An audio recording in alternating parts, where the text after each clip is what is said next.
깊이 있는 시선으로 오늘을 바라보는 뉴스 퍼레이드 문을 열겠습니다. 오늘의 주요 뉴스 보시겠습니다. 어젯밤 8시 50분쯤 서울 광화문 광장에서 50대로 추정되는 남성이 분신을 시도해 중태에 빠졌습니다. 남성은 부산 엑스포 유치 행사를 위해 세종대왕상 앞에 설치한 컨테이너 안에서 분신을 시도한 것으로 알려졌습니다. 밤새 내린 비와 강풍으로 서울 은평과 강남, 서초 등에서 정전이 발생했습니다. 길게는 4시간까지 전기 공급이 끊겨 수백여 세대가 큰 불편을 겪었습니다. 성추문 관련 혐의로 기소된 도널드 트럼프 전 미국 대통령이 관련 혐의를 모두 부인하면서 무죄를 주장했습니다. 트럼프 전 대통령은 재판이 열리는 뉴욕 맨하튼이 민주당 초강세 지역이라면서 재판지 변경을 요구하기도 했습니다. 민주당 후쿠시마 오염수 방출 저지 대응단 의원들이 내일 일본 후쿠시마 방문에 앞서 오늘 일본 대사관 공사를 면담합니다. 대응단 간사를 맡고 있는 양이원영 의원 스튜디오로 모셔서 자세한 이야기 들어보겠습니다. 저는 잠시 뒤에 돌아오겠습니다.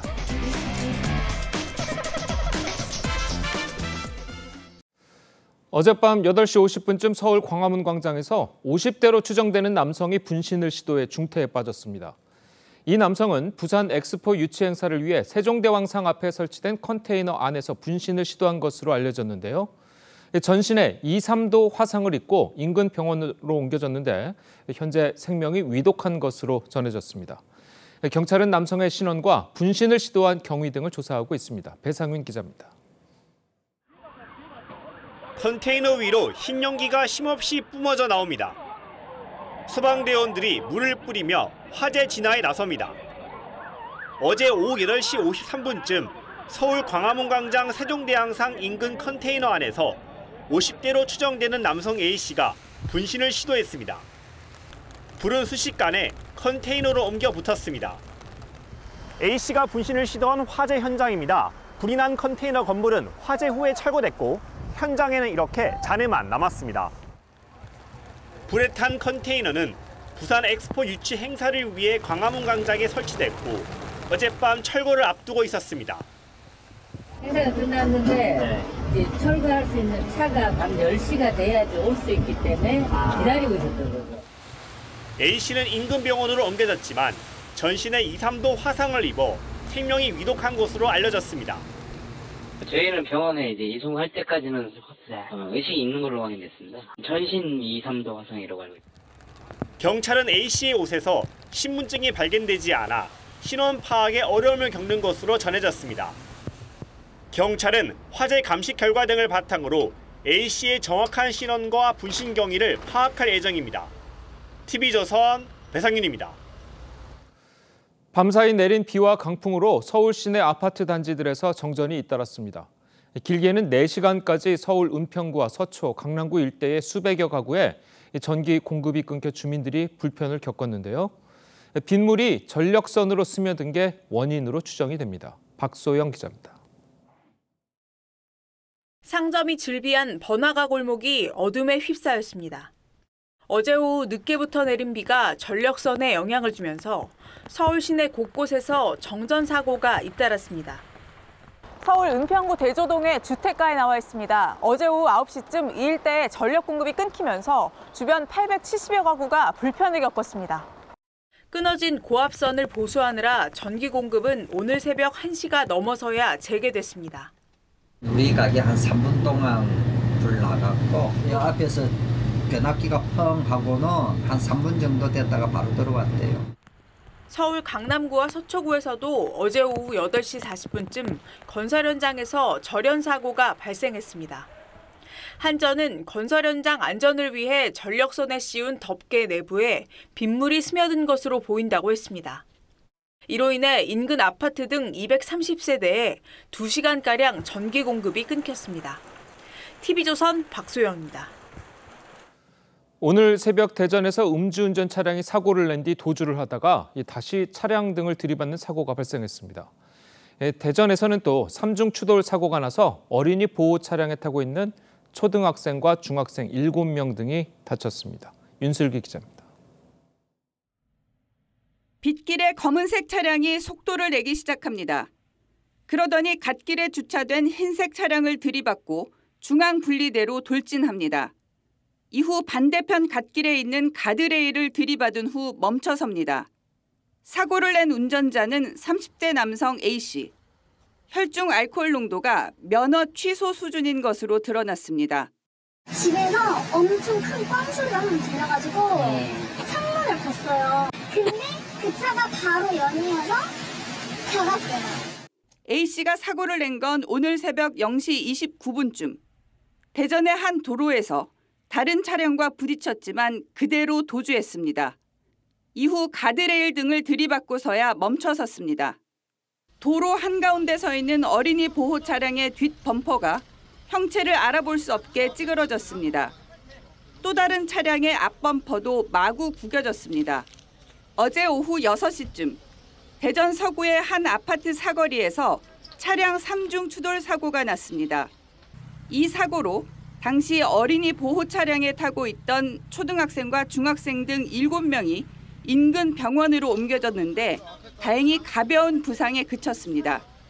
경찰은 좌회전을 하던 어린이 보호 차량을 뒷차가 추돌한 것으로 보고 정확한 원인을 조사 중입니다. TV조선 윤슬기입니다. 유엔 인권이사회가 현지 시간 4일 북한 내 인권 침해와 반인권 범죄를 규탄하는 내용의 북한 인권 결의안을 채택했습니다. 이번 결의안에는 한국 등 외국에서 제작한 콘텐츠를 엄격하게 금지하는 북한 내 관행을 재검토하라는 내용도 포함됐습니다. 우리 정부도 지난 2018년 이후 5년 만에 공동 제안국으로 이름을 올렸습니다. 성추문, 입막음 의혹 등으로 기소된 트럼프 전 대통령이 뉴욕 법원에 출석했습니다. 트럼프 전 대통령은 34개의 혐의에 대해 전면 부인했고 법원 주변에는 트럼프 찬반 집회가 열렸습니다. 변재영 기자의 보도입니다. 트럼프 전 대통령이 맨해튼 법원에 도착합니다. 굳은 표정으로 지지자들을 향해 손을 흔들고 법정으로 향합니다. 절차에 앞서 트럼프 전 대통령은 지문을 찍었지만 머그샷과 수갑은 예우상 생략됐습니다. 검찰이 혐의를 인정하느냐는 질문에 트럼프 전 대통령은 34개의 혐의 전부를 부인했습니다. And the district attorney has turned what is actually a completely political issue into a political prosecution, and it's not a good day. 법원 주변은 찬반 집회가 잇따라 열리며 긴장감이 감돌았습니다. 트럼프 지지자들은 항의 시위에 나섰고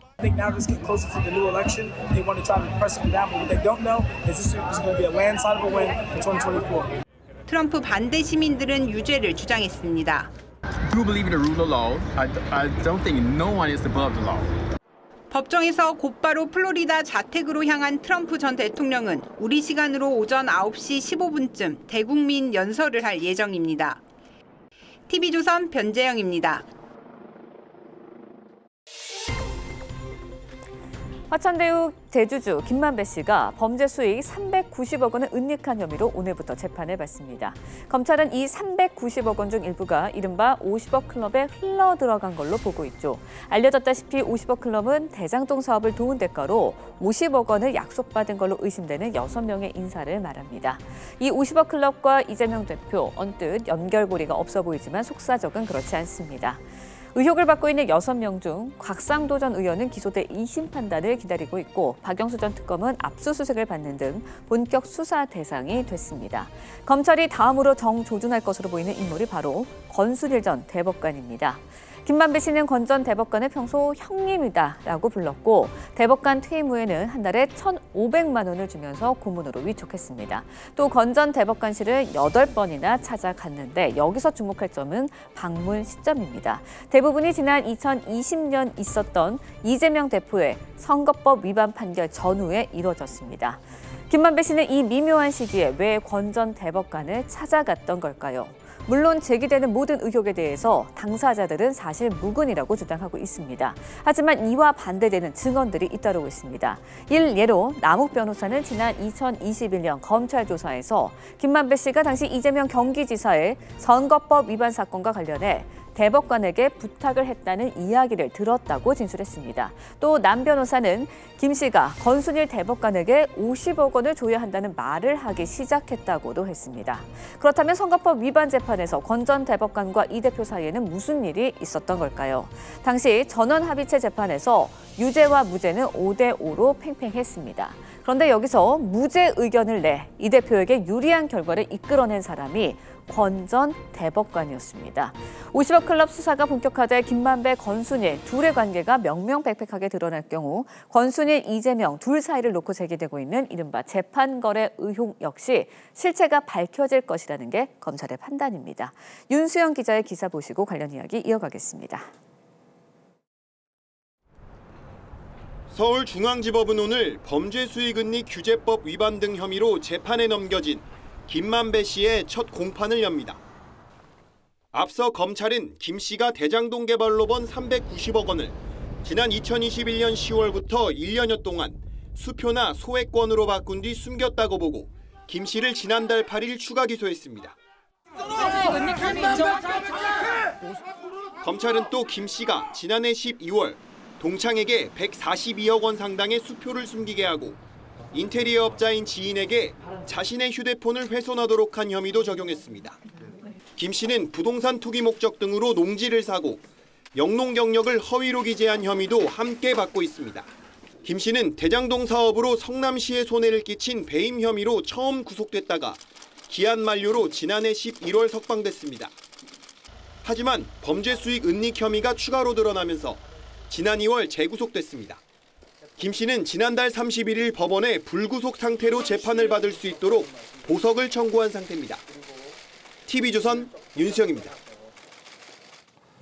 전해드린 대로 대장동 수익 390억 원을 은닉한 혐의로 기소된 김만배 씨의 첫 재판 오늘 열립니다. 네, 관련 내용 최진영 변호사, 조대진 변호사와 함께 자세히 짚어보도록 하겠습니다. 안녕하세요. 네, 안녕하십니까. 자, 김만배 씨 오늘 시작되는 재판 핵심은 어디 있다고 보십니까? 그렇습니다. 김만배 씨 재판은 크게 두 가지 갈래인 것이죠. 예. 하나는 그 대장동 사건에서 7,800억 가까이의 어떤 수익을 만든 데까지의 재판으로 해서 배임 혐의로 지금 재판이 되고 있고 그것이 1년이 넘다 보니까 구속기간이 끝나서 석방됐습니다. 그러다가 지난 2월 달에 돈을 만든 이후에 수사가 시작되니까 그렇게 확보된 돈을 숨기기 위한 각종 활동과 관련해서 수사가 됐고 그것으로 구속 기소가 된 사건이 오늘 내용인데요. 그 가장 큰 내용은 뭐냐면은 한 390억 정도를 수표 등을 인출한 다음에 그것을 잘게 쪼개가지고 차명 오피스텔이나 친구들에게 집에 보관하도록 해서 범죄 수익을 은닉했다라는 내용이고 그 과정에서 본인이 유력한 증거 자료로 쓰일 수 있는 휴대폰을 친구에게 준 다음에 그것을 망치로 때려가지고 불태워 없애라라고 지시한 혐의, 한마디로 증거 은닉 혐의가 있는데요. 말씀드린 것처럼 돈을 만든 것을 어떻게든 해가지고 숨기려고 했던 그 혐의가 범죄 수익 은닉 내지는 증거 인멸 그것으로 해서 구속 기소된 재판이 오늘 처음 열린다 이렇게 생각을 하면 될 것 같습니다. 네, 김만배 씨 측은 앞서서 이제 사업상 필요한 자금이 압류되는 걸 피하려고 했을 뿐이지 자금 은닉이나 세탁 목적 없었다라고 주장을 했었거든요. 재판부가 이걸 어떻게 받아들일지도 궁금하고 재판에서 이 주장이 이 내용이 좀 바뀔 수도 있을까요? 일단 그 김만배 씨 측은 영장 실질 심사 때부터 이제 동일한 주장을 하고 있는데요. 아까 말씀 주신 대로 자금 세탁이나 은닉의 목적은 없었고 그 운영 자금이 필요한 것이 압류되는 것을 막기 위한 것이었다라는 소명을 하고 있는데 실질적으로 이제 그 재판부는 행위를 보고 아마 판단을 할 것 같습니다. 수법이 구체적이거나 뭐 실질적으로 이제 뭐 이렇게 좀 뭐 확연하게 드러날 수 있는 부분들이 있으면 그걸 따져 물을 수 있는데요. 왜 그렇게 했느냐는 부분을 설명을 설득력 있게 하지 못하면 오히려 김만배 씨 측에게 이제 조금 더 불리한 결과가 드러날 수 있을 것 같은데요. 지금 김만배 씨 측이 설명을 하는 뭐 운영자금 때문에 압류되는 걸 막기 위해서 했다라는 부분들이 그렇게 설득력이 있어 보이지는 않는다라는 게 그 일반적인 입장이어서 그러면 재판부는 이런 부분들을 왜 했느냐라고 뭐 깊게 따져 물을 것이고 답변을 제대로 하지 못할 경우에는 난처한 상황이 될 수가 있기 때문에 전략이 조금 바뀔 수도 있을 것 같다라는 생각은 좀 듭니다. 알겠습니다. 그래서 결국 뭐 유죄 받으면 은닉자금 390억 원을 결국 추징보전 이렇게 되는 건가요? 그렇습니다. 그 기본적으로 법률상 몰수 개념과 추징 개념을 좀 알아야 되는데요. 몰수 같은 경우에는 일단 판결문에 있어서 유죄로 처벌하고 그러면서 이제 범죄 수익으로 인한 재산은 몰수한다 이렇게 됩니다. 몰수는 범죄 수익 그 자체 예컨대 이제 그 김만배 씨가 화천대유로부터 배당받은 금액 자체를 이렇게 빼돌려 가지고 차명으로 해서 이제 오피스텔에 보관을 했다면 그 돈 자체는 범죄 수익 자체이기 때문에 재판 판결에 몰수를 한다라고 할 것이고 그게 아니고 그 돈을 가지고 다른 어떤 재산을 예컨대 농지를 지금 해서 취득했다든가 그렇게 될 경우에는 그것을 직접적으로 이제 그 재산이 또 범죄 수익이 아니고 범죄 수익으로 다른 형태로 보관되다 보니까 이제는 추징을 하는 것이거든요. 그러다 보니까 이번에 있었던 390억 같은 경우에 김만배 씨에 대해서 1심 판결 내지는 최종적으로 유죄 판결될 경우에는 이 또한 몰수 또는 추징이 돼서 국고로 환수하는 조치가 될 겁니다. 예. 지금 내용을 보면은 범죄 수익과 관련해서 김만배 씨는 1,270억, 나아가 이 대장동과 관련해 가지고는 검찰이 전체적으로 2,070억 정도에 대한 것을 추징 보전돼 있기 때문에 만약에 관련되는 사람들에 대해서 어떤 그 유죄가 확정될 경우에는 총 국고로 2,070억 정도의 어떤 재산이 귀속되는 그런 내용이 될 것 같습니다. 네, 일단 검찰은 지금 김만배 씨의 은닉 자금이 이른바 50억 클럽에 흘러갔을 가능성을 염두에 두고 수사를 진행 중이다라고 전해지고 있는데 50억 클럽 의혹과 관련해서도 결국은 김만배 씨가 입을 열어야 뭐든지 좀 수사가 진척이 되든지 하는 거 아닌가요? 뭐 제일 중요한 분이기 때문에 뭐 김만배 씨가 그 입을 열어야지 진실이 밝혀진다는 건 뭐 당연한데요. 근데 문제는 이제 입을 열지 않고 있기 때문에 관련된 사항들을 그 알아내는 게 되게 중요하죠. 지금 그 최초의 그 판단을 할 때에는 지금 은닉자금 관련돼서도 있는 사실에 비추어서 추정을 하거나 이렇게 해서 이제 판단을 할 경우에는 그 추가적인 상황들을 입장이 바뀔 수도 있을 것 같아 보이는데요. 지금 최초에 지금 박영수 전 특검이 화천대유 초기에 그 김만배 씨 측에 대해 5억 원의 그 자금을 송금한 부분들이 있지 않습니까? 그러니까 이런 부분들 때문에 추가적으로 200억 약정들이 있었던 거 아닌가라는 그런 부분들이 이제 의심을 받고 있기 때문에 이런 부분들이 좀 추가적으로 파악이 돼야 될 것 같습니다. 알겠습니다. 자, 그리고 이제 권순일 전 대법관 같은 경우에 이 이재명 대표의 과거 재판과 관련해서 재판 거래 의혹을 받고 있잖아요. 자, 여기서 만약에 김만배 씨와 이 권순일 전 대법관의 관계가 어느 정도 밝혀진다면 이재명 대표의 이제 재 관련해서도 혐의가 더 추가될 수 있는 뭐 그렇게 되는 겁니까? 어떻게 되는 겁니까? 그렇습니다. 그 말씀하신 것처럼 지금 그 권순일 전 대법관이 받고 있는 혐의는 부정처사 후 수뢰인 겁니다.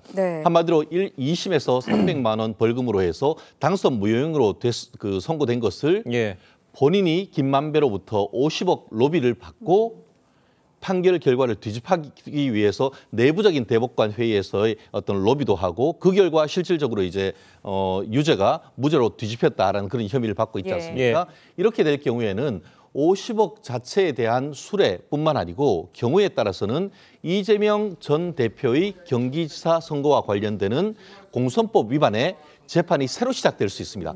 왜냐하면은 재판부 구성에 법적인 문제가 있을 경우에는 그 자체가 절대적인 상고 이유가 되는 겁니다.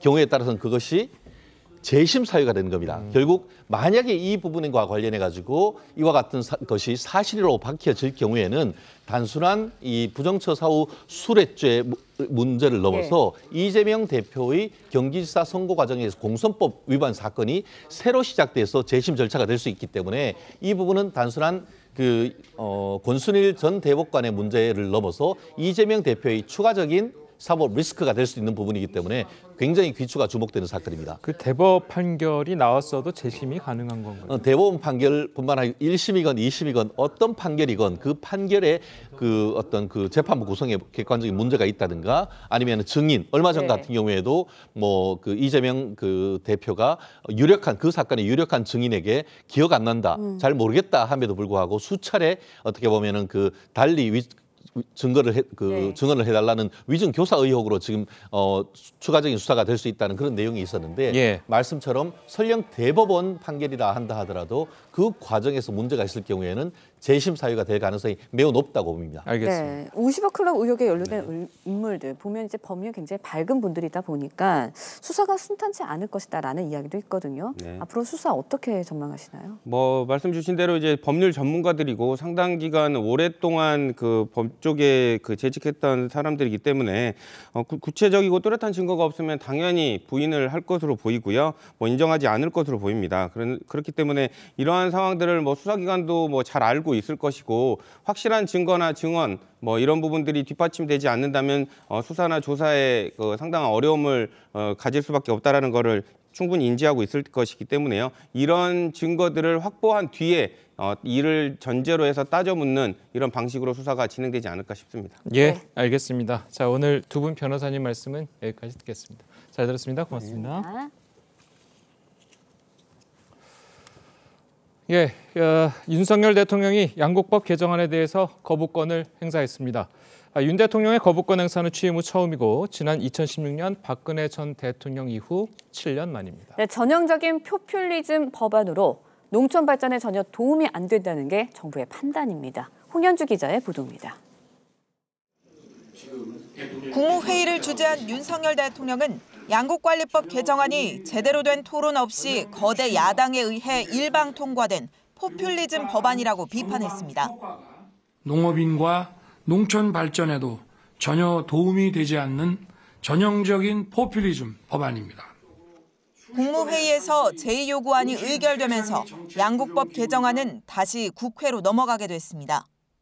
개정안은 쌀이 3% 이상 초과 생산되거나 쌀값이 전년보다 5% 이상 하락할 때 정부가 시장 가격으로 매입하도록 규정하고 있는데 정부는 이 법이 시행되면 쌀 생산이 늘어나게 돼 쌀값이 떨어지게 되고 결과적으로 농가 발전에도 도움이 안 된다는 입장입니다. 남는 쌀을 강제로 수매하게 함으로써 끊임없이 생산 과잉이 생기고 생산 과잉을 통해서 가격이 하락하는. 대통령실은 문재인 정부 당시 홍남기 경제부총리도 부작용이 우려된다며 법 개정에 반대했다고 지적했습니다. 제2요구된 법률안이 다시 본회의를 통과하려면 제적의원 과반 출석에 3분의 2 이상 찬성해야 하지만 국민의힘 의원이 115명으로 3분의 1을 넘어 법안은 폐기 수순을 밟을 것으로 보입니다. 양곡법 이외에 노란봉투법과 방송법 개정안 등도 일방 처리와 거부권 행사로 이어질 가능성이 높아 거대 야당과 새 정부는 앞으로도 계속 극심한 충돌을 빚을 것으로 보입니다. TV조선 홍현주입니다. 윤석열 대통령이 민주당 주도로 처리된 양곡법 개정안에 대해서 거부권을 행사하면서 여야의 대치가 심화되는 분위기입니다. 자, 이런 가운데 윤석열 정부의 대일 외교를 둘러싼 여야의 공방도 이어지고 있는데요. 관련 소식을 두 분과 함께 자세하게 짚어보도록 하겠습니다. 윤기찬 전 국민의힘 법률위원회 부위원장 그리고 김효은 전 민주당 선대위 대변인 나오셨습니다. 안녕하세요. 자, 국회 대정부 질문 이틀째였죠. 어제가 그 여야는 현안마다 공방을 이어갔습니다. 자, 그리고 그제 한덕수 총리가 한일 정상회담의 성과를 돌덩이 치우기에 비유를 했는데 자, 이를 두고 설전이 벌어졌습니다. 먼저 듣고 오시겠습니다. 한 번의 회담을 통해서 모든 게 해결될 수는 없습니다. 이번에는 가장 큰 돌덩이를 치웠고 이제 그러한 돌덩이를 치운 노력을 토대로 해서 이제 하나하나를 해결하는 방향으로. 유감을 표명하셔야 될 필요가 있다고 보는데 어떻게 생각하십니까? 저는 부적절한 비유였죠? 아닙니다. 저는 아닙니까? 아닙니다. 강제동원 피해자의 권리를 돌덩이로 표현합니까? 아닙니다. 의도를 자꾸 곡해하지 마세요. 어려운 문제라는 차원에서 한일 간의 관계를 극도로 악화시키고 있는 그러한 요인으로서의 문제를 얘기한 겁니다. 피해자를 지칭한 게 아닙니다. 자, 그러면 한일 정상회담이 잘못 오해하신 겁니다. 제가 답변할 필요 없어요. 뒤에 다시 물어보겠습니다. 의원님들은 의석에서 경청해 주시기 바라고요. 또 똑바로 얘기하는 게 중요한 게 아니라 똑바로 듣는 게 더 중요합니다. 예, 자 민주당에서는 한덕수 총리의 이제 돌덩이란 표현이 강제징용 피해자를 일컬었다. 자 이렇게 보고 있는 거죠? 그렇게 들릴 수밖에 없는 게 총리가 돌덩이를 치웠다는 표현을 2번을 썼습니다. 예. 말이라는 게 아 다르고 어 다른데 그냥 한일 관계의 걸림돌이 뭐 정상회담을 통해서 사라졌다 이런 의미가 아니라 이 한일 관계에 오랫동안 돌덩이로 작용했던 강제징용 배상 문제를 이번에 치웠다. 이렇게 충분히 들리는 거예요. 왜냐하면 총리가 추가로 답을 하면서 한일 관계를 극도로 악화시키고 있는 그러한 요인으로서의 문제다. 그러니까 악화시키고 있는 요인이라고 분명히 강제징용을 규정을 해버린 겁니다. 그렇기 때문에 돌덩이라는 단어가 그 우리한테 다가오는 거는 이번에 강제징용 문제를 해결하는 우리 정부의 방식이 정말 우리 국민들한테 큰 돌덩이를 던져버렸거든요. 그렇게 상처를 받았습니다. 그러면 이거에 대해서 총리가 겸허하게 얘기를 하면 되는데 자꾸 화를 내시거든요. 이 정부의 국무위원이나 총리들은 국회에서 뭐라고 문제 제기를 하면 무조건 화만 내는 것 같아요. 화를 낼 것이 아니라 국민의 입장에서 다시 한번 생각하면서 그냥 설명을 하면 될 것을 총리가 엊그저께는 상당히 감정적으로 대응한 것 같습니다. 자, 민주당 생각처럼 이 한덕수 총리가 돌덩이를 언급한 게 과연 정말 강제징용 피해자들을 일컬었느냐. 뭐 비유를 하더라도 뭐 다른 비유도 있었을 텐데 왜 하필 돌덩이에 비교를 했을까. 자, 이런 비판이 나올 수밖에 없을 것 같긴 하거든요. 그러니까 한 총리가 대정부 질문에서 사실은 비유적 표현을 쓰는 것은 적절하지 않아요. 그러니까 여러 가지 해석할 가능성이 있는 비유를 들어가면서 국정 현안을 설명하는 것은 맞지 않고 다만 저것을 돌덩이를 강제징용 피해자라고 또 그렇게 해석하시는 정치인도 저는 또 올바르지 않다고 봅니다. 그렇게 해석하는 것보다는 돌덩이라는 의미는 사실 물꼬를 텄다는 의미로 보이고요. 이제 비유적 표현이죠.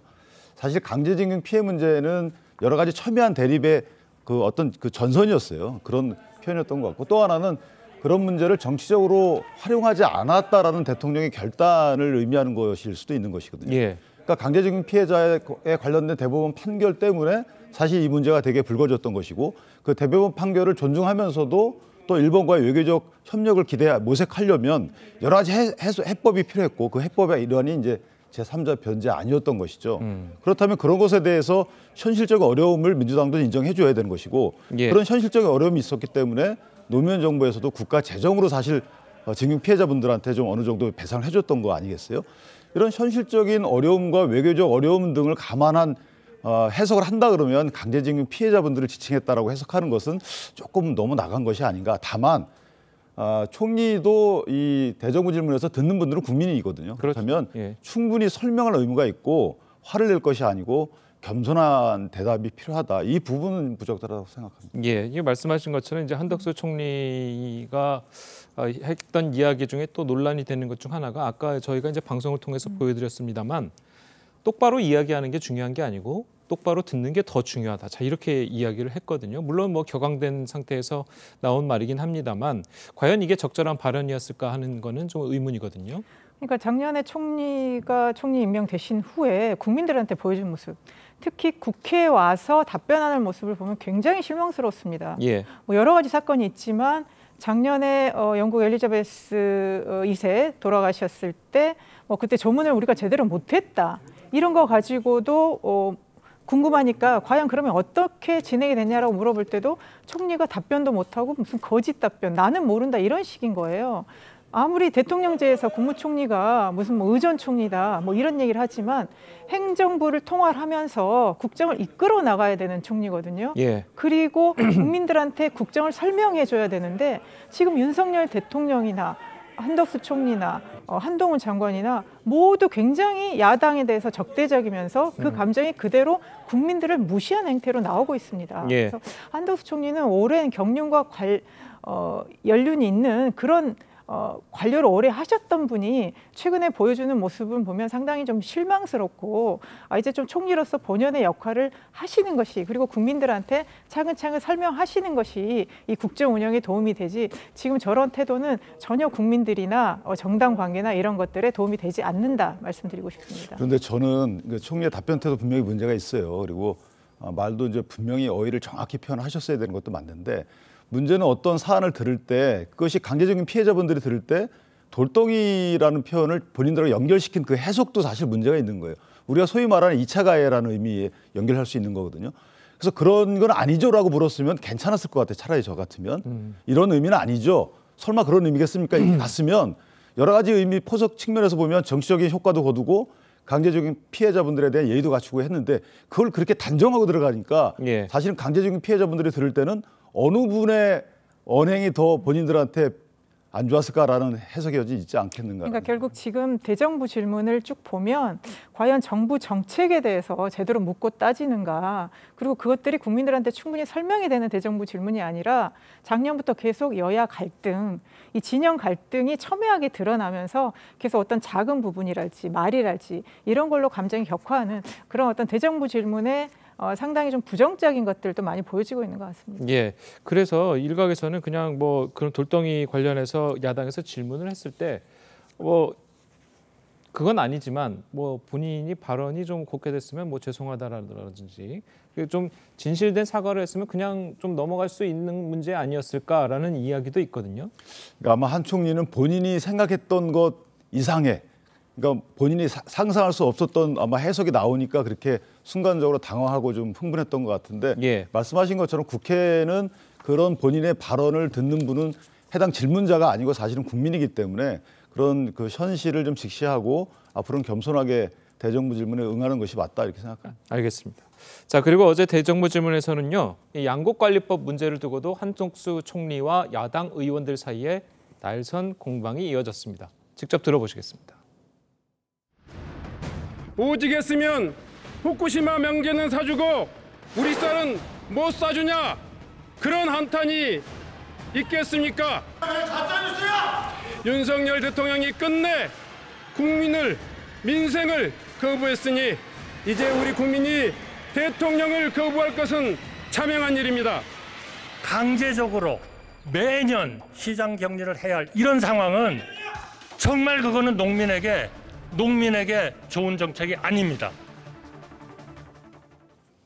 자, 뭐 이른바 이재명 대표의 민생 1호 법안이죠. 양곡관리법 개정안에 대해서 윤석열 대통령이 취임 후 처음으로 거부권을 행사했습니다.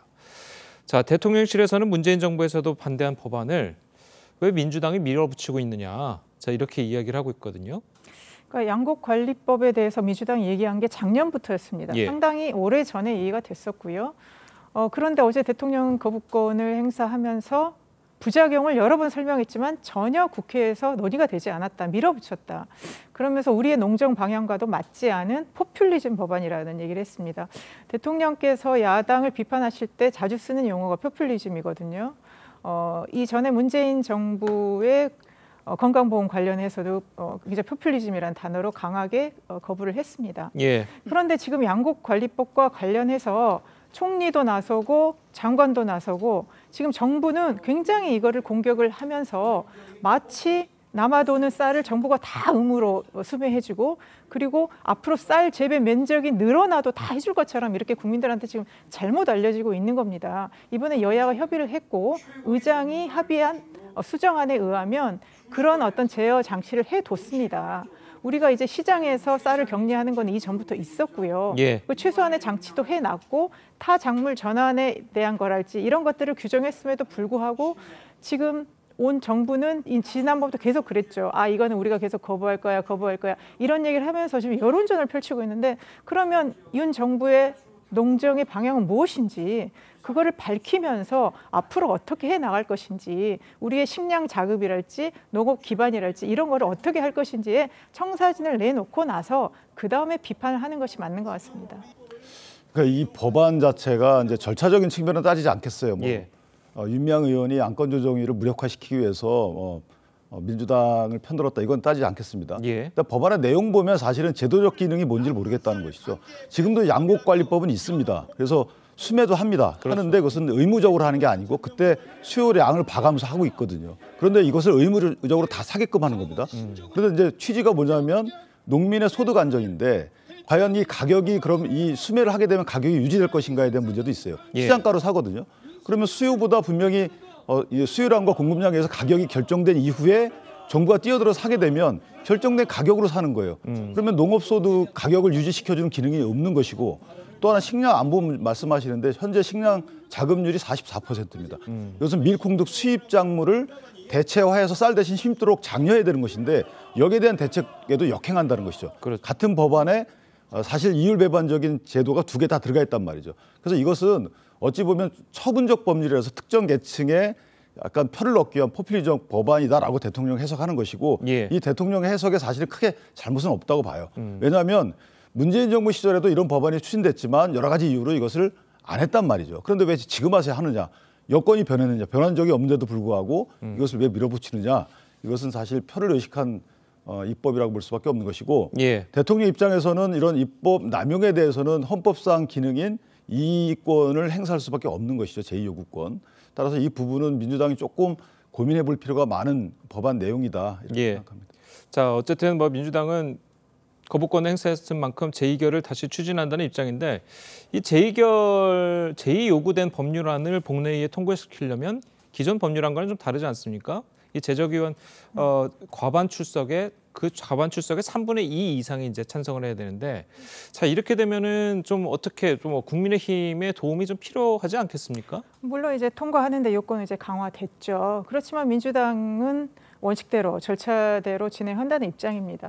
이게 오랫동안 민주당에서 고민을 했고 정부에서 무조건 비판하는 거에 대해서 최소한의 안전장치를 마련을 했기 때문에 이 부분에 대해서는 원칙적으로 진행을 할 거고요.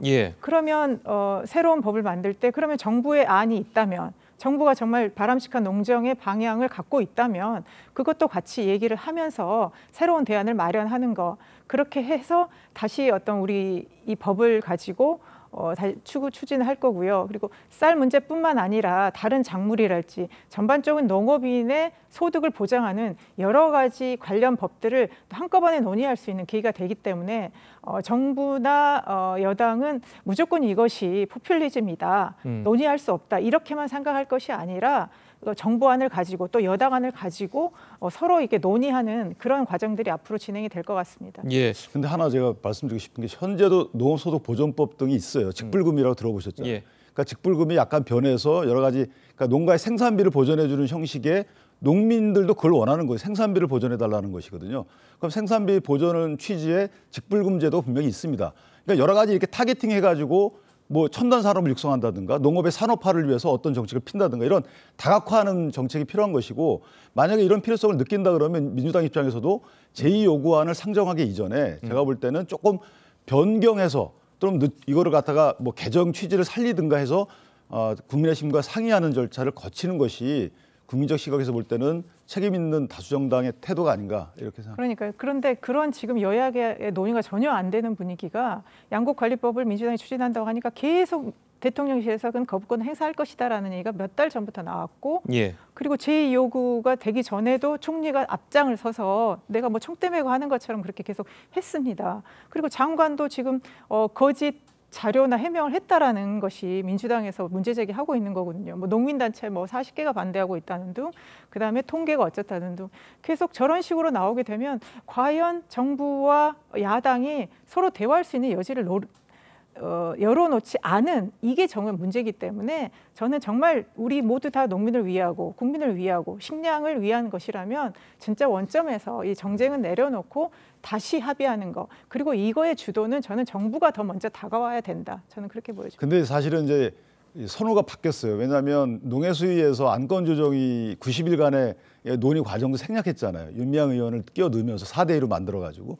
그다음에 법사위에서 논의할 수 있는 시간도 또 단축시켜버려서 지켜보야 하셨잖아요. 그러니까 이런 절차를 보면 민주당은 국민의힘과 논의할 태도가 없었다, 생각이 없었다는 것이고 이 모든 법안의 처리 절차가 다 이래요. 그러니까 대통령 입장에서 보면 또 국민 입장에서 보면 좁혀서 국민의힘 입장에서 보면 사실은 논의를 통해서 여러 의견을 수렴해서 전달하고 그걸 반영할 수 있는 시간이나 공간이 없었던 거죠. 그래서 이런 것들을 보장해 주셔야지만 대통령의 거부권까지 이어지지 않는 것이고 국민의 여러 가지 이해관계에 따른 의견이 다 반영되는 법안이 나오는 것이다. 그러니까 민주당은 이런 절차 운영 과정에서 조금 유념해 주셨으면 좋겠다 이런 생각. 대통령께서 야당 대표나 지도부도 한번 만나주시면 어떨까요? 그건 찬성. 알겠습니다. 자 그리고 이번에 이제 대통령이 거부권 행사한 게 윤석열 정부 들어서 처음이잖아요. 그리고 뭐 역대 정부를 보더라도 박근혜 정부 때 이후에 그 처음으로 대통령이 이제 거부권을 행사한 겁니다. 뭐 역대 정부들을 쭉 살펴보면 그렇게 뭐 노태우 정부부터 시작해서 박근혜 정부까지 거부권 행사를 꽤 많이 한 것으로 보이는데 그래도 이제 그때마다 정치적으로 좀 부담이라고 해야 될까요? 그런 거를 질 수가 있을 것 같거든요. 그럼 어떻게 보십니까? 그러니까 윤 대통령의 국정 운영 철학은 아마 이제 정치적인 이 국내 정치적인 이익보다는 조금 나라 전체의 앞날을 위한 부분을 좀 중점을 두는 것 같아요. 그런데 양곡관리법 부분도 사실은 농민들 입장에서 보면 어느 정도 인정해 주면 좋을 것 같아요. 그런데 이미 양곡관리법에 의해서 충분히 농정 관련된 정책이 추진되고 있거든요. 그런데도 뭔가 죄송합니다만은 표를 위한 이런 법안은 대통령 입장에서는 막아줘야 된다. 왜냐하면 MZ세대 입장에서 보더라도 이 부담을 다 누가 지냐면 우리 후세대가 지는 겁니다. 그러니까 1년에 2030년부터 1조 4천억 원이 들어간다는 거거든요. 그럼 1조 4천억 원이면 다른데 이걸 재분배해도 되는 것이고 농업 산업에 국한된다 하더라도 거기에 첨단 스마트 농장을 만든다든가 이런 식의 다른 부분으로 분명히 선진국들이 하고 있는 따라가는 쪽에다 이 자원을 배분해도 되는 문제인데 이것을 굳이 제도적 취지가 꼭 인과관계가 밝혀지지 않은 이런 데 곳에 1조 4천억 원을 쓴다는 것이 맞느냐 해마다 이런 부분에 대한 고민이 있었던 것이죠. 알겠습니다. 자, 오늘 두 분 말씀은 여기까지 듣겠습니다. 잘 들었습니다. 고맙습니다.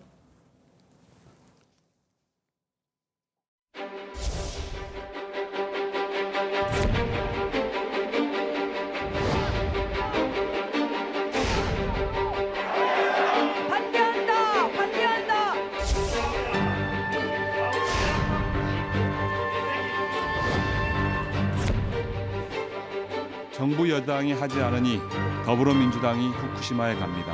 후쿠시마 원전 오염수에 대한 정보를 요구하고 명문도 실리가 없는 후쿠시마까지 방문하겠다고 나선 이유는 민주당의 전매 특허인 괴담 선동을 통해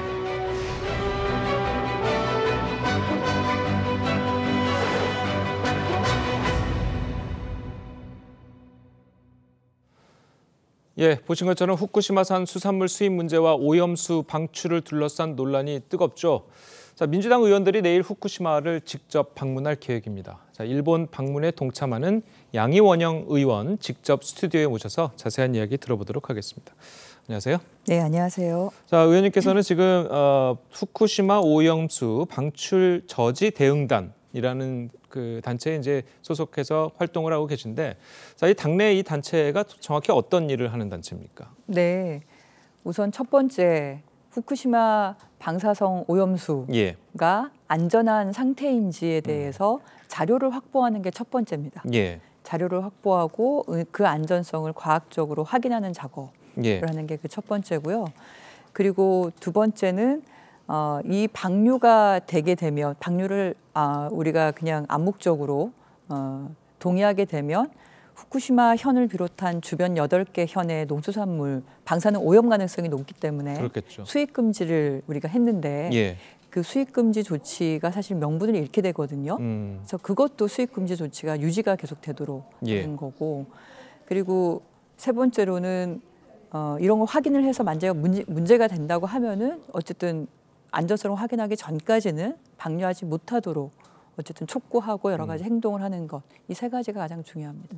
그래서 지금 내일부터 한 2박 3일 동안의 일정으로 후쿠시마에 이제 직접 방문하실 예정인데 정확하게 방문하셔서 어떤 일정과 어떤 계획을 갖고 계십니까? 네, 저희가 가서 첫째 날에는 동경에 있으면서 지금 후쿠시마 오염수 방류에 대한 일본 현지의 여론을 좀 살피려고 합니다. 그래서 어떤 방식으로 여론을 살필 수가 있죠? 시민사회 쪽과 관련 전문가들, 원전에 대해서 비판적인 분들도 계시고, 그리고 관련 전문적인 의견을 가지고 계신 분들도 계시고, 그런 분들을 만나서 어떤 상황인지 최근에 국내에서도 확인이 되고 있는데 일본 여론도 50% 이상 우려를 하고 있고 반대 입장을 가지고 있다고 하지 않습니까? 일본 국민들도 그렇다고 얘기를 하는데 실제로 그런 건지, 왜 그런 건지, 왜 그런 우려의 목소리를 일본 국민들도 하고 있는 건지, 그거를 처음 확인을 하는 게 첫 번째고요. 그리고 두 번째는 그 동경전력 면담 요청을 했는데 면담은 성사되지는 않고 저희가 동경전력에 요구할 게 여러 가지가 있습니다. 이따가도 말씀을 드리겠지만 방사성 오염수가 탱크가 1000개가 넘게 있거든요. 근데 이 오염수 상태가 어떤지에 대한 원 자료가 우리나라에 없습니다. 그래서 저희가 그걸 여러 차례 국회 상임위에서나 전체회의에서 요청을 했는데 최종적으로 확인한 것은 우리나라 정부에 그 데이터가 없습니다. 그래서 그것을 직접 저희가 요청을 하는 거죠. 네. 그리고 후쿠시마 원전 현장도 저희가 방문을 하는 게 필요할 것 같아서 다핵종 제거 설비라고 하는데 방사성 핵종을 여러 개를 한꺼번에 제거하는 설비가 있다고 합니다. 네, 그 성능에 대해서 과학자들이 문제 제기를 하고 있어요. 그래서 저희가 그 현황도 좀 보고 그리고 큰 관로를 묻어가지고 그 1km 바깥에다가 방류를 한다고 하니 그 현장도 좀 보고 그리고 오염수가 뭐 재작년인가요? 한번 비가 많이 오면서 흘러 넘쳐가지고 오염된 적도 있죠. 그 관리 실태도 좀 보고 이런 것들을 하려면 사실 동경전력에 직접 저희가 협조 요청을 해야 되는 상황입니다. 그렇겠죠. 사실 오늘 저희가 일본 대사관을 방문을 하는데 지난 몇 달 동안 일본 대사관 면담 요청을 저희가 지속적으로 해왔지만 계속 이리 미루고 저리 미루고 사실상 거부당했어요. 그러다 보니까 대사관을 통해서 저희가 요구하는 게 가장 좋지만 그러지 못하니 동경전력에 바로 직접 하려고 했던 거죠. 그래서 일정을 이렇게 잡은 겁니다. 네, 그리고 그게 첫째 날 일정이고 두 번째 날, 그러니까 그날 저녁에 이제 차를 타고 후쿠시마 인근까지 갑니다. 가서 후쿠시마 현이라고 하면 우리나라 강원도처럼 큰 지역이거든요. 거기에 다테시라는 시가 있습니다. 그 시에 있는 시의원 그리고 그 지역의 기자들 그리고 지역의 주민들도 만날 예정입니다. 후쿠시마 원전 사고가 일어난 지 이제 10년이 넘었는데 암발병이 좀 급증하고 있는 상황이라고 하네요. 그리고 그것이 잘 공개되거나 잘 공유되지 않고 있는 상황이고 그리고 우려도 크다고 하고 그리고 이 방사능 오염수가 방류되는 거에 대해서 일본 전체의 여론도 있지만 후쿠시마 현이나 다테시 같은 이 지역의 여론도 어떤지를 좀 살필 예정이고요. 그리고 이게 후쿠시마 원전에서 직접 일을 하고 그 사고를 경험했던 노동자분이 계세요. 그분이 이제 안전성이라든가 여러 가지 그 이후의 문제점에 대해서 우리한테 할 얘기가 또 있다고 하시니 그분들도 좀 만나고 그리고 이제 후쿠시마 가장 가까운 지역까지 좀 가서 지금 10년이 넘었는데 오염 상태가 어떤지 또 직접 조사도 좀 하고 뭐 검은 피라미드라고 하던데 뭐 그런 것들이 지금 기형 식물이랑 이렇게 많이 있다고 해요. 근데 봄이라서 뭐 그게 잘 볼 수 있는지 모르겠지만 그렇게 현장까지 좀 가가지고 가장 접근할 수 있는 가까운 데까지 좀 가서 어떤 상황인지를 좀 보려고 합니다.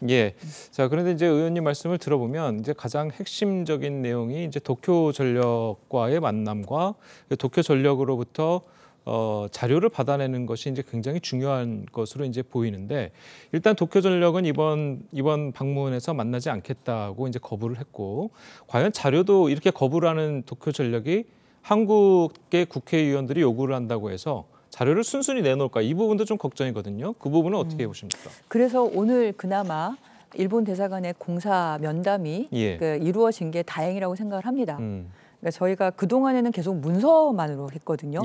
그리고 그냥 말만 했어요. 그러니까 국회에서 대정부를 향해서 그러니까 윤석열 정부를 향해서 국조실 TF가 있으니까 또 원자력 안전위원회가 있고 저희가 구두로 계속 질의를 하고 요청을 하고 기자회견을 하고 그렇게 했습니다.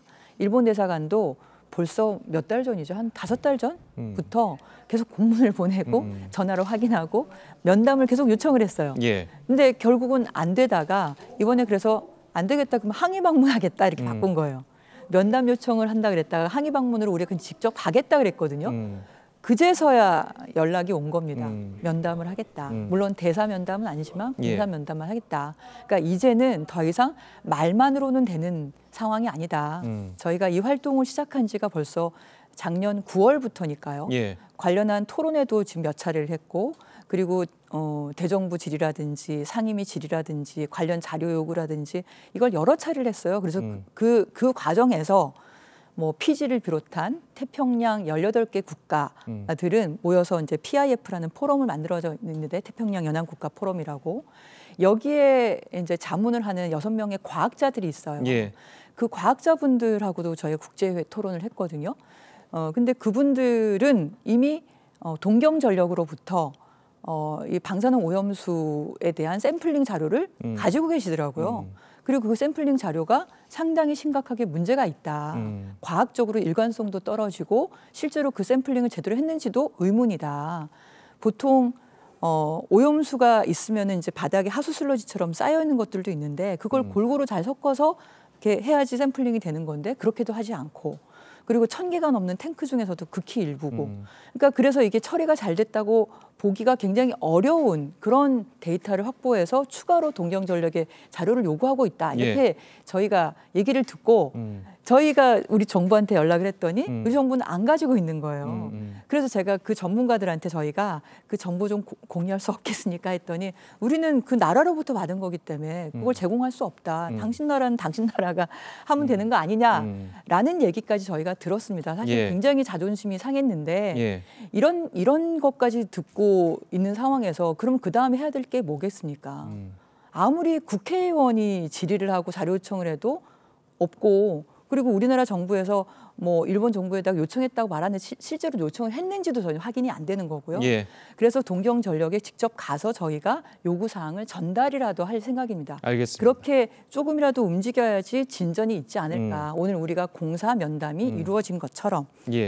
자, 그래서 일각에서는 특히 여당에서는 이렇게 민주당의 움직임에 대해서 굉장히 지금 뭐 국제적으로 IAEA라든지 정부라든지 이런 국제 조직에서 그것을 조사하고 있고 오염수가 어느 정도 위험성이 있는지 없는지를 조사하고 있는데 이렇게 민주당이 나서서 이렇게 하는 것 자체가 어떻게 보면 약간 그 포퓰리즘적인 움직임이 아니냐. 자, 이런 비판들이 나오고 있거든요. 그 부분은 좀 어떻게 보십니까? 그래서 제가 지금까지 설명을 쭉 드린 거예요. 저희가 갑자기 뭐 하루아침에 이걸 가겠다고 그렇게 했으면 그렇게 비판받을 수도 있죠. 하지만 말씀드린 것처럼 작년 9월부터 지속적인 활동, 토론도 전문가 토론도 하고 국제회의도 하고 내용 점검도 하고 그리고 대정부 질의도 하고 상임위 활동도 하고 기자회견에서 입장도 내고 이거를 숱하게 했습니다. 그러니까 그러니까 요구하다 지쳐서 저희가 행동에 옮긴 겁니다. 그러니까 이런 거는 사실은 저희가 하기 전에 정부가 해야 된다고 생각해서 정부 국조실 TF하고 간담회도 했고요. 자료 요청도 하고요. 그리고 이런 것도 해야 되지 않겠냐고 말씀드리고요. 근데 정부에 관련된 뭐 어떤 계획이나 이런 걸 보면 사후적으로 방류한 다음에 우리 바다에 영향을 미치는지를 모니터링하겠다. 그걸 위한 여러 방사능 계측계를 뭐 지금 한 20개에서 40개로 늘리겠다. 이것밖에 없는 거예요. 그거밖에 없으니 저희가 의심하기로는 아니 방류를 기정사실화하는 거 아닌가? 설마 그럴까? 그걸 계속 질문하게 되는 거죠. 그러다가 이번에 대통령께서는 지금 대답을 하고 계시진 않지만 일본 언론을 통해서 지금 나온 게 뭡니까? 일본의 의원들이 수산물 수입 재개할 거를 요구했다는 거 아니에요, 우리 대통령한테. 그거는 아니라고 대통령실에서 여러 번 얘기하지 않았어요. 그거를 질문을 한 것에 대해서 부정하진 않았죠. 우리가 거기에 대해서 무슨 답을 했는지도 말씀하지 않으셨고요. 다만 뭐라 그랬냐면 수산물은 수입이 안 될 거다, 안 되도록 하겠다라고 의지를 밝히신 거지 그 자리에서 무슨 말씀하셨는지 그 얘기를 들으셨는지는 말씀을 안 하셨죠. 더더구나 방류권에 대해서도 분명히 질문을 받으신 것 같은데 그러니 그 건에 대해서 대통령께서는 대한민국 국민들을 어쨌든 뭐 이해하도록 그렇게 이해시키도록 하겠다라고 말씀하셨다고 어쨌든 일본 언론이 나온 거잖아요. 그럼 일본의 가짜 뉴스가 그렇다면 현지 가서 확인을 해야 되는 거고 저희가 그러면 대통령께서는 그런 말을 안 하셨으면 무슨 말을 하셨는지 우리한테 말씀하시는 것처럼 과학적이고 객관적으로 검증을 해야 되니까 자료를 달라고 하셨는지 우리나라 자료 없는 거를 제가 어제 대정부 질의를 했는데 총리도 모르세요. 우리나라가 아니 피지나 이런 태평양 연안 국가들도 가지고 있는 그래서 저희가 그 과학자들한테 요청할 수밖에 없는 그런 자료를 우리나라가 가지고 있지 않은 거를 총리도 모르신다고. 알겠습니다. 그러니 우리가 이 행동을 하기 전에 정부가 하라고 그렇게 요청을 드렸잖아요. 그럼 여당이 직접 하시든가. 여당과 정부의 책임인데 오죽 안 하면 저희가 움직이겠습니까? 저희가 심지어 어떤 수모까지 당하냐면요. 일본 대사관에서 어쨌든 안 만나줘서 항의 방문하니까 이제 겨우 공사면담을 따내긴 했는데 일본에 있는 우리 대사관, 한국 대사관, 시민사회단체가 가도 도와주거든요.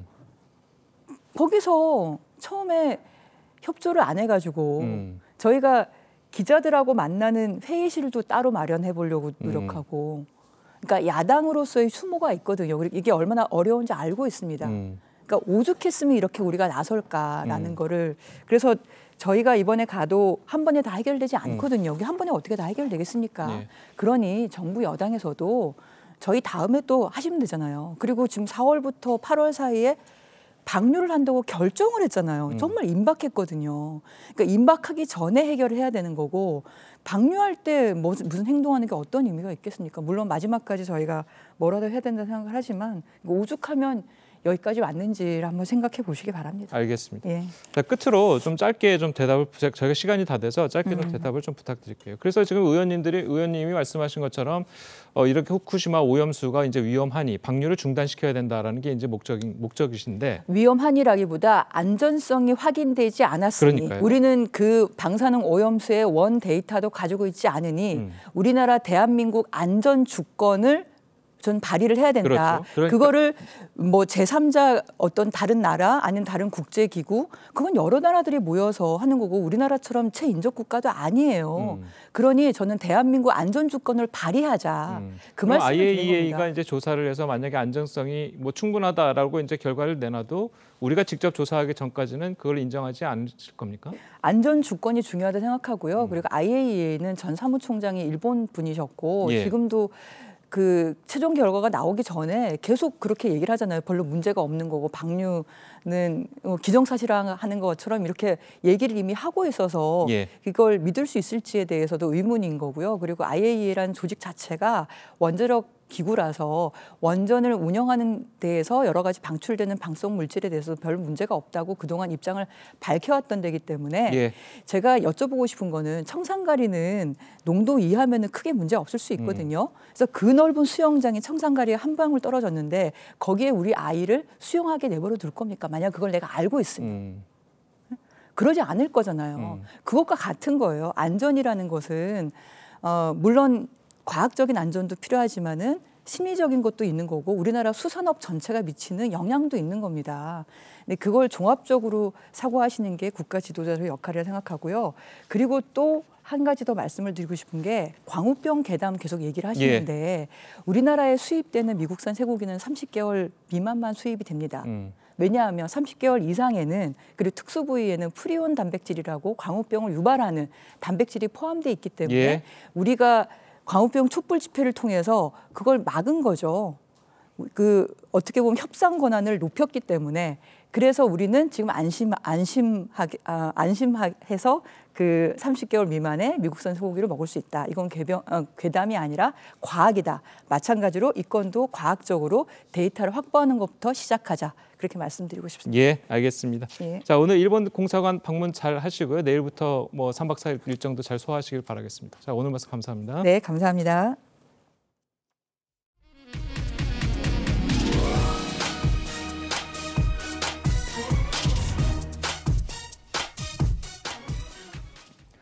원로 가수 현미 씨가 향년 85세로 별세를 했습니다. 이 갑작스러운 소식에 가요계에서는 애도가 이어지고 있습니다. 자, 60년 넘게 노래로 국민들을 위로해온 고인의 삶을 이정민 기자가 정리했습니다. 1938년 평안남도 평양에서 태어난 고인은 1957년 미 8군 무대에서 우연히 마이크를 잡으며 가수의 길을 걷게 됐습니다. 1962년 첫 앨범에 실린 밤안개로 큰 인기를 누렸고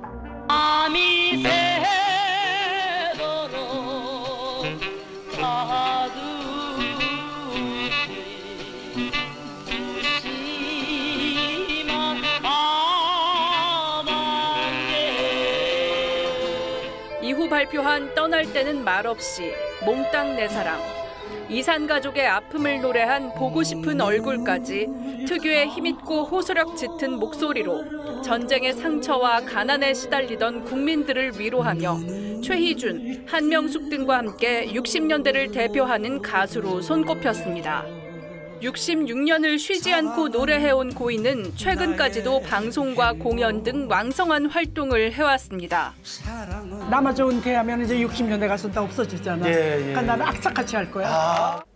하지만 서울 이촌동 자택에서 쓰러져 있는 것을 지인이 발견했고 병원으로 옮겨졌지만 끝내 숨졌습니다. 갑작스러운 사망 소식에 국내 가요계는 큰 슬픔에 잠겼습니다. 2월 24일 우리 가수협회 총회했었거든요. 그날도 너무 건강하시고 복로상 드렸거든요. 우리 오래오래 같이 노래해요. 네, 그랬거든요.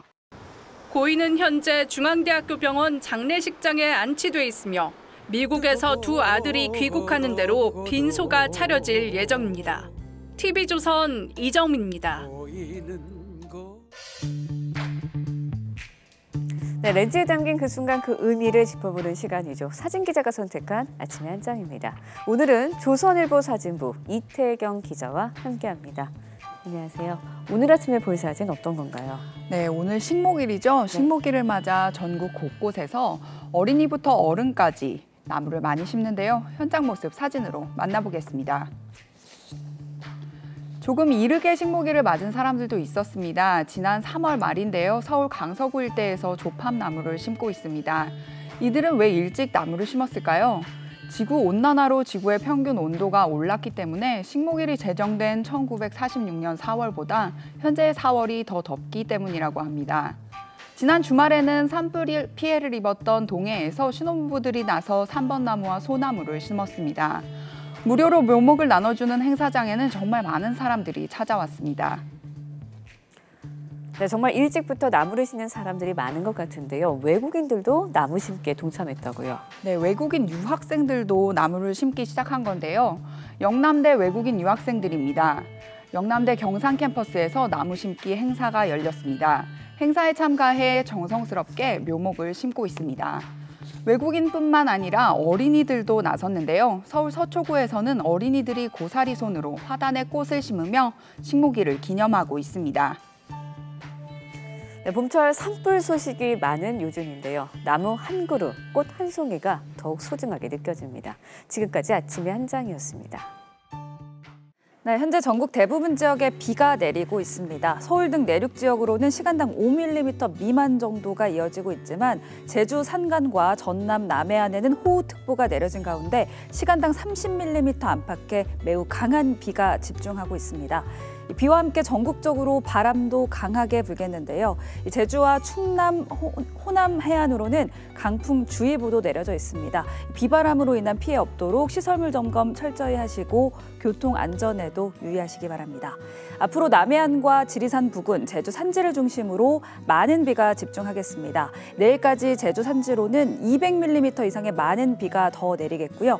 지리산과 남해안 부근으로도 최대 100mm 이상, 서울 등 수도권과 남부 곳곳으로도 최대 60mm 정도의 봄비치고는 제법 많은 양이 예상됩니다. 비가 내리면서 한낮 기온 서울 16도로 어제보다 5도가량 낮아지겠고요. 대전과 대구 17도 보이겠습니다. 바다의 물결은 최고 5m까지 매우 높게 일겠습니다. 비가 그치고 토요일 서울 아침 기온 3도까지 뚝 떨어질 전망입니다. 날씨였습니다. 수요일 아침 뉴스 퍼레이드는 여기서 마치겠습니다. 네, 저희는 내일 아침 7시 30분에 다시 찾아뵙겠습니다. 시청해주신 여러분 고맙습니다.